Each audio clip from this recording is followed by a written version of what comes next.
Assalamualaikum warahmatullahi wabarakatuh. Perkenalkan, nama saya Aminatul Zahro dari kelas MN22J dengan NIM 22416261201121.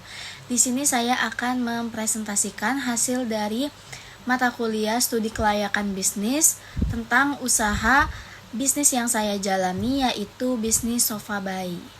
Sebelumnya di sini saya akan menjelaskan latar belakang bisnis saya, yaitu bisnis perlengkapan bayi termasuk sofa bayi yang memiliki potensi besar di Indonesia. Setiap tahun angka kelahiran bayi terus meningkat dengan data menunjukkan bahwa tingkat kelahiran mencapai 2,6 anak per wanita dalam usia subur. Hal ini berarti ada peminatan yang terus-menerus untuk produk-produk yang mendukung kebutuhan bayi dan balita. Sofa bayi sebagai bagian dari perlengkapan ini menjadi penting karena memberikan kenyamanan dan keamanan sebelum memasuki masa MPASI. Dan juga di sini tertera gambar logo bisnis kami yang bermerekkan nama Liceria ya teman-teman. Untuk identitas perusahaan, untuk namanya sendiri itu saya namai Amira Kids. Dan untuk pemilik usaha diri saya sendiri Aminatul Zahro, beralamatkan Jalan Setiabudi, Bandung, Jawa Barat. Teman-teman bisa lihat di sini tertera nomor handphone dan juga email bisnis kami.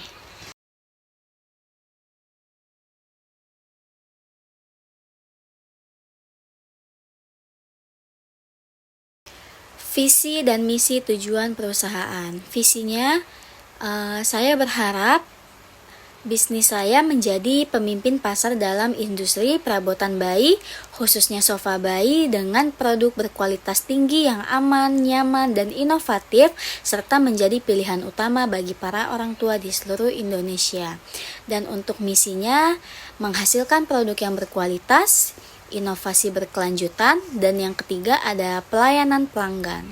Dan untuk sasaran perusahaan, yaitu yang pertama kita ada orang tua, ada keluarga besar, ada reseller, dan ada penyedia layanan fotografi.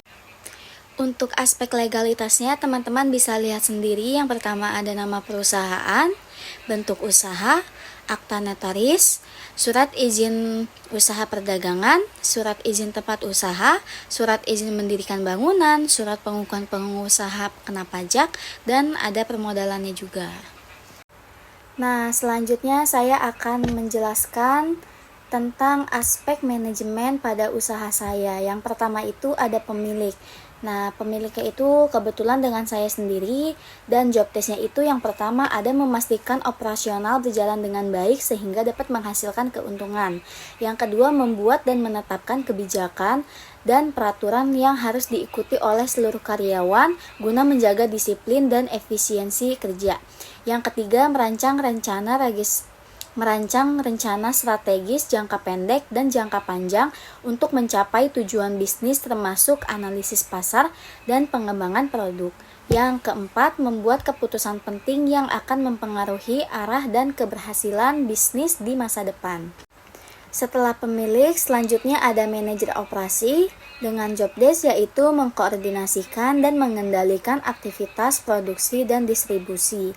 Dan yang kedua, bertanggung jawab atas aktivitas produksi dan distribusi.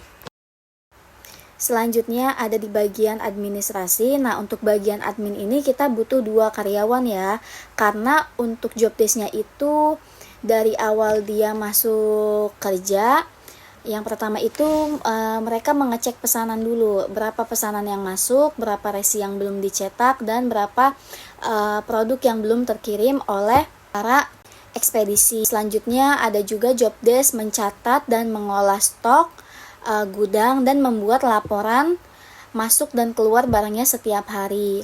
Dan juga menjawab pertanyaan dari para customer di e-commerce ya, di masing-masing e-commerce, karena untuk kita sendiri itu mempunyai beberapa toko di beberapa e-commerce juga seperti Shopee, TikTok, Lazada, dan juga Tokopedia. Jadi untuk admin ini kita butuh 2 orang karyawan.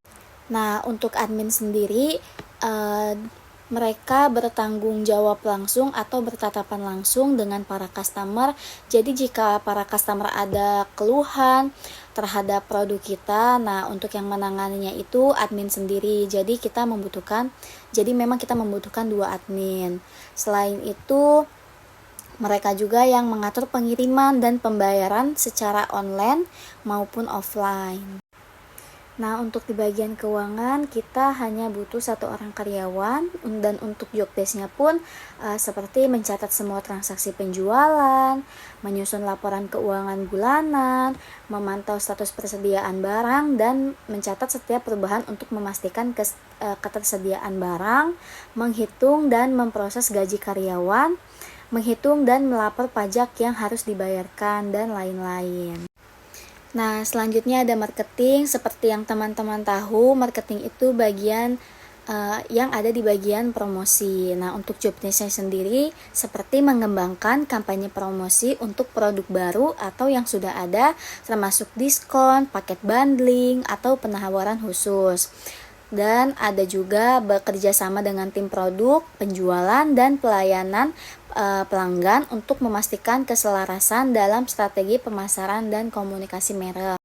Selanjutnya ada di bagian produksi. Nah, untuk bagian produksi ini kita membutuhkan 12 karyawan karena job desk-nya yang pertama, membuat pola sopa bayi dari kain polos yang akan dipotong dan dijadikan menjadi satu bagian.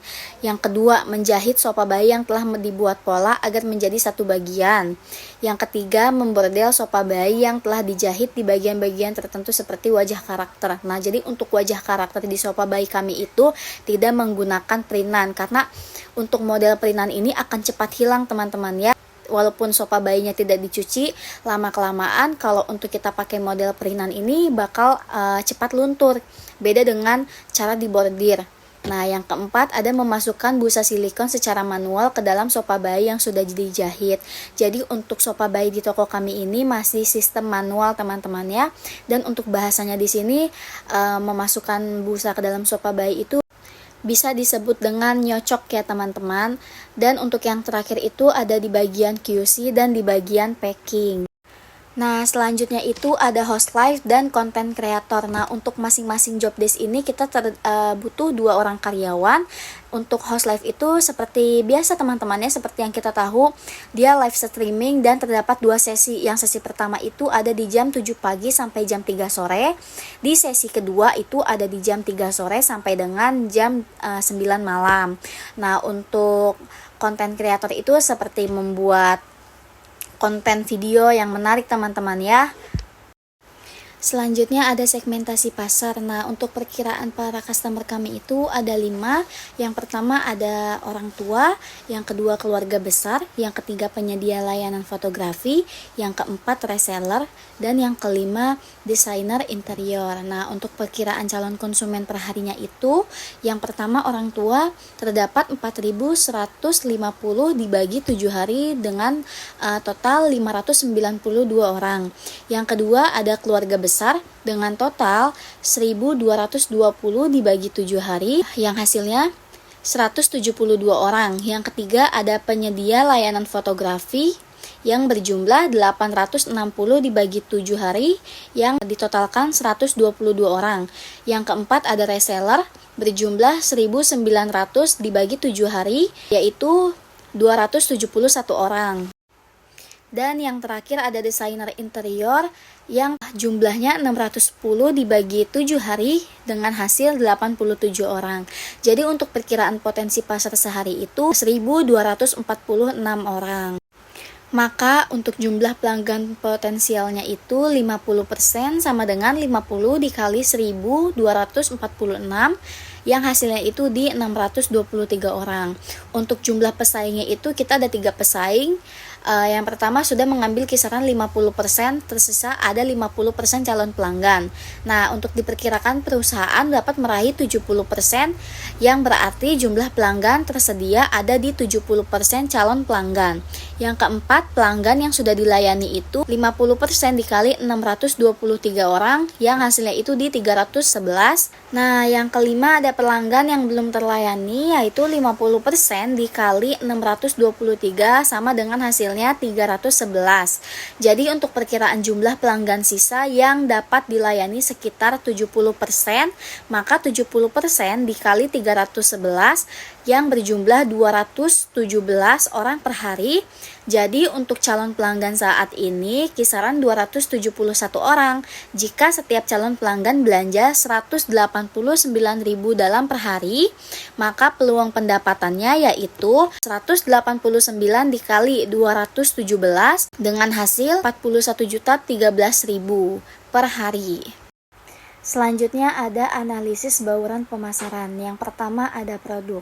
Nah, produk Liceria menyediakan berbagai produk sofa bayi dengan berbagai ukuran yang berbeda-beda, disesuaikan dengan usia bayi dari usia 6 bulan, usia 8 bulan, dan juga ada di usia 12 bulan.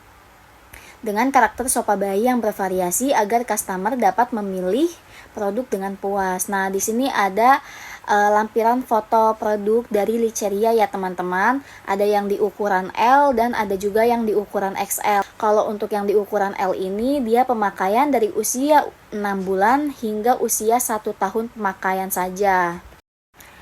Nah, kalau untuk di ukuran XL ini pemakaiannya lebih jangka panjang teman-teman, karena dia size-nya lebih besar, dan untuk ukuran XL ini juga terdapat sandaran di bagian belakang punggung si bayi. Jadi kalau untuk ukuran XL ini pemakaian dari usia 6 bulan hingga usia 2 tahun di maksimal pemakaiannya. Yang kedua ada price atau harga. Untuk sofa bayi yang di ukuran L ini dihargai 99.000 dan untuk sofa bayi yang di ukuran XL di harga 189.000. Yang ketiga ada place atau tempat penjualan. Jadi kalau untuk tempat penjualan kami kita cuma tersedia di toko online ya. Kalau untuk toko offline-nya kita belum buka toko atau belum buka gerai teman-teman. Nah, untuk toko online-nya itu kita ada di Shopee, TikTok, Lazada, Tokopedia teman-teman ya.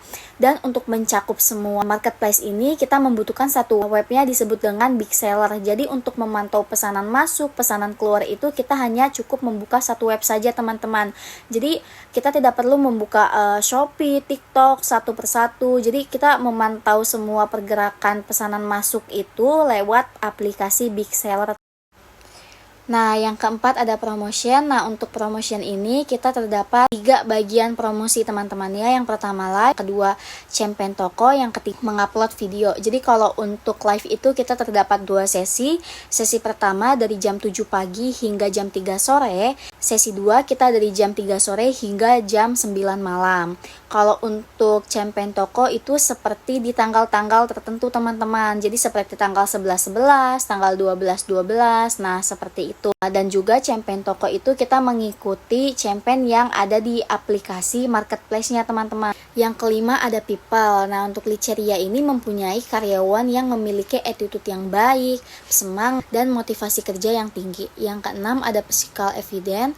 Liceria memiliki desain produk yang beragam dan unik, membuat customer memiliki banyak pilihan yang menarik. Jadi untuk model produk kita itu banyak teman-teman ya, seperti gambar-gambar hewan, yaitu ada gajah, ada harimau, ada rusa, dan untuk kartunnya itu ada seperti Hello Kitty, Doraemon, Keroppi, seperti itu teman-teman. Dan yang ketujuh itu ada proses. Semua proses yang ada di Liceria berjalan dengan baik, mulai dari bagian produksi, pelayanan pada customer, dan jika ada komplain dari customer akan ditanggapi dengan baik. Contohnya customer mendapat produk kami yang reject. Setelah mendapat laporan tersebut dari customer, kita langsung melakukan permintaan maaf dan kita akan melakukan return produknya teman-teman. Jadi customer membalikan produknya tersebut kepada kami dan kita akan mengirimkan ulang produk yang sama persis seperti customer pesan. Selanjutnya ada analisis pemasaran di masa depan. Nah, yang pertama ada meningkatkan kualitas produk dan selalu berinovasi. Yang kedua meningkatkan kualitas pelayanan dengan cara training atau pelatihan secara berkala. Yang ketiga membuka toko baru di platform yang sama. Yang kesembilan memanfaatkan teknologi informasi dalam pemasaran dapat dimanfaatkan oleh atasan atau bawahan pihak internal dalam menjalankan tugas dan tanggung jawabnya sehingga tidak terjadi miskomunikasi. Yang kedua ada teknologi informasi yang memungkinkan perusahaan untuk menciptakan konten yang personal dan interaktif. Selanjutnya ada aspek lingkungan. Kota Bandung dikelilingi oleh pegunungan sehingga bentuk morfologi wilayahnya bagaikan sebuah mangkok raksasa. Secara geografis, kota ini terletak di tengah-tengah Provinsi Jawa Barat serta berada pada ketinggian kurang lebih 768 meter di atas permukaan laut. Dengan titik tertinggi berada di sebelah utara dengan ketinggian 1050 meter di atas permukaan laut dan sebelah selatan merupakan kawasan rendah dengan ketinggian 675 meter di atas permukaan laut. Nah, untuk di sebelah utara itu terdapat Kabupaten Bandung dan Kabupaten Bandung Barat. Sebelah barat Kota Cimahi, sebelah timur dan selatan Kabupaten Bandung, dan di sebelah selatan berbatasan dengan Kabupaten Bandung. Selanjutnya ada topografi. Nah, untuk kondisi topografi Kota Bandung terletak pada ketinggian 700 meter di atas permukaan laut. Yang ketiga ada geologis. Secara geologis, Kota Bandung berada di cekungan Bandung yang dikelilingi oleh gunung berapi yang masih aktif dan berada di antara 3 daerah sumber gempa bumi yang saling melingkup, yaitu sumber gempa bumi Sukabumi Padalarang Bandung, sumber gempa bumi Bogor Puncak Cianjur, sumber gempa bumi Garut Tasikmalaya Ciamis. Daerah-daerah ini aktif di sepanjang sesar-sesar yang ada sehingga menimbulkan gempa tektonik yang sewaktu-waktu dapat terjadi.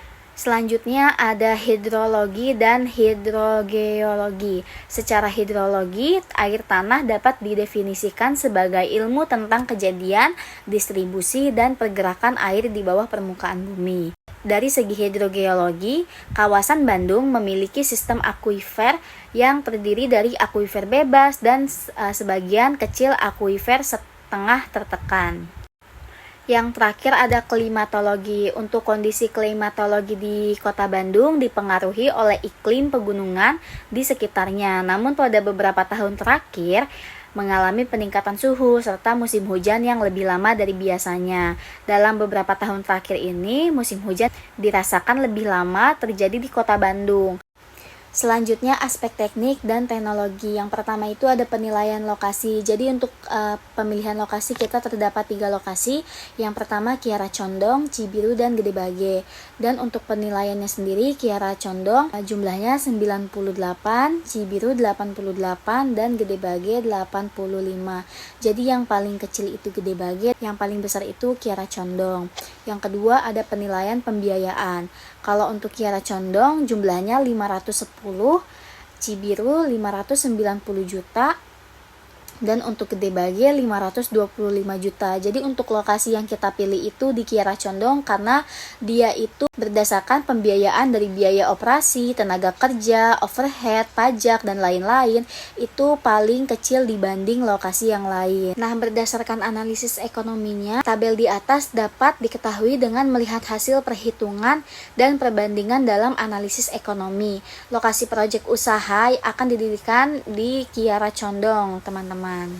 Karena Kiara Condong ini dapat menghendaki usaha ini. Nah, dinahnya tersebut seperti ini, teman-teman. Jadi terdapat ruangan produksi, ruang manajer, tempat live, tempat membuat konten, tempat produksi, dan juga ada tempat untuk stok barang atau. Selanjutnya yang pertama ada manajemen proyek. Yang pertama pelanggan atau customer, yang kedua pelanggan liceria yang akan membeli produk secara online dan mendapatkan edukasi pemakaian atau bahan produk sebelum membeli.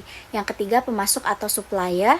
Yang keempat perusahaan atau individu yang menyediakan bahan, peralatan, dan barang-barang untuk diolah atau dipakai di liceria. Yang kedua ada teknologi informasi yang akan digunakan. Yang pertama itu ada aplikasi Big Seller. Aplikasi ini untuk menyatukan semua aplikasi marketplace agar lebih mudah mengetahui saat pesanan masuk. Yang kedua ada inventory control. Yang ketiga sistem gaji karyawan dan data karyawan. Yang keempat aplikasi keuangan. Yang kelima office automation. Yang terakhir ada email system. Nah, di sini kebutuhan-kebutuhan seperti bahan sopa bayi dan barang-barang yang akan dibutuhkan selama operasional berjalan. Yang pertama itu ada bahan kain velboa, untuk satuannya itu di harga 30.000. Yang kedua busa silikon di harga satuannya 28.000. Yang ketiga ada resleting, untuk bahan satuannya itu ada di 5.000 per pieces. Dan yang keempat ada kain anti slip yang di harga satuannya itu di 12.700. Dan selanjutnya alat yang akan dibutuhkan, yang pertama itu ada mesin pemotong di harga 575.000.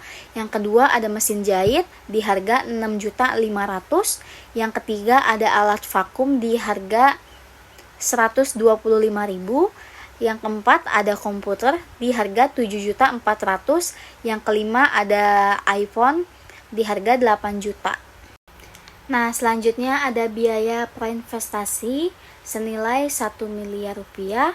Yang kedua ada biaya investasi. Teman-teman bisa lihat untuk biaya investasi ada tanah, gedung, mesin jahit, mesin potong, benang, jarum, dan lain-lain. Selanjutnya ada biaya operasional. Yang pertama ada biaya bahan baku sebesar 5.970.000. Ada biaya operasi sebesar 120 juta. Ya, dan terakhir ada biaya lainnya di nominal 350 juta dengan total 2.408.746.000. Selanjutnya ada cash flow dengan nilai investasi 1.825.891.000. Untuk umur ekonomisnya di 5 tahun, penyusutannya itu 1.825.891.000 dibagi 5 dengan hasil 365.178.200 perak per tahun. Untuk estimasi laporan laba rugi, pendapatannya misalkan di 2.500.000.000 rupiah. Dan untuk biaya yang keluar yaitu biaya operasional, biaya bahan baku, dan biaya penyusutan. Jadi untuk totalnya itu semua ditambahkan 120 juta ditambah 5.970 dan ditambah 365.178.000 yang hasilnya itu 491.148.000. Jadi untuk aliran kas masuk bersihnya yaitu 1.369.604.100 rupiah, teman-teman. Selanjutnya ada cash flow selama umur ekonomis. Untuk total prosesnya yaitu 1.369.604.100 rupiah ditambah 1.378.178.200 rupiah ditambah 1.415.178.200 rupiah ditambah 1.440.178.200 rupiah ditambah 1.465.178.200 rupiah yang ditotalkan 7.080.317.900 rupiah. Dengan demikian, laporan cash flow atau cash of capital Liceria selama 5 tahun akan memiliki nilai total PV of process sebesar 4.210.057.557 rupiah, teman-teman. Selanjutnya ada payback periode yang total investasi awalnya itu di 3 miliar dan untuk di tahun pertama itu total profitnya di 831.607.000 rupiah. Untuk akumulasi profitnya yaitu 831.607.000 rupiah. Di tahun kedua total profit di 850 juta. Untuk akumulasi profitnya itu di 831.607.000 rupiah. Ditambah 850 juta yang hasilnya 1.681.607.000 rupiah. Di tahun ketiga untuk total profitnya itu di 875 juta. Untuk akumulasi profitnya yaitu 1.681.607.000 rupiah yang ditambah 875.000 rupiah. Hasilnya 2.556.607.000 rupiah. Di tahun keempat, total profitnya itu ada di 890 juta.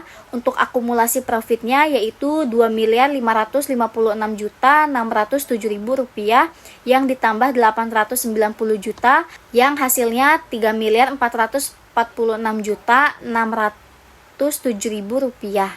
Untuk payback periode terjadi pada tahun keempat karena pada tahun tersebut akumulasi laba sudah melebihi total investasi awal yaitu 3 miliar.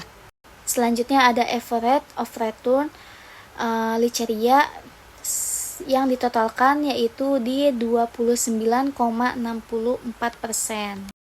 Untuk total NPV Liceria adalah 11.858.271.113 rupiah. Dan untuk perhitungan NPV dengan DF 37% dan 40% yaitu di 37% dengan hasil 3,80 dan di 40% dengan hasil 3,65. Dan yang terakhir ada simpulan hasil kajian finansial. Berdasarkan hasil pengukuran finansial, Liceria menunjukkan jauh lebih baik dibandingkan dengan rata-rata industri yang ada.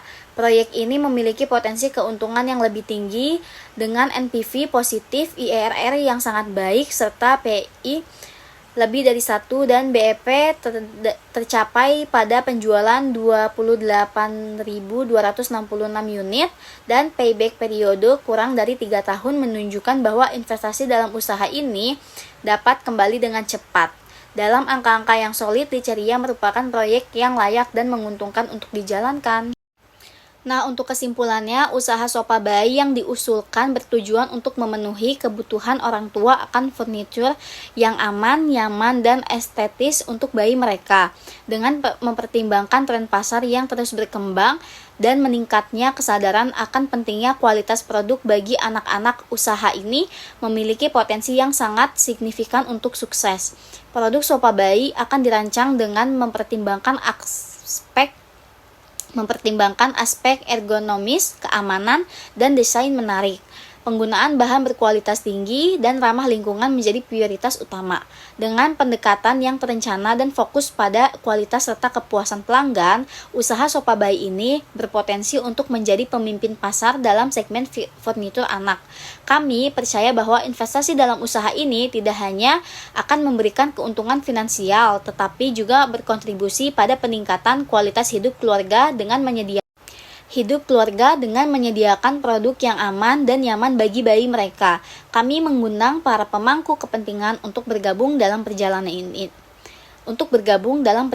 ini demi menciptakan masa depan yang lebih baik bagi generasi yang akan mendatang. Sekian presentasi saya tentang usaha bisnis sofa bayi dari mata kuliah Studi Kelayakan Bisnis. Mohon maaf bila ada kata-kata yang menyinggung atau salah ucap. Wabillahi taufiq wal hidayah. Wassalamualaikum warahmatullahi wabarakatuh. Terima kasih.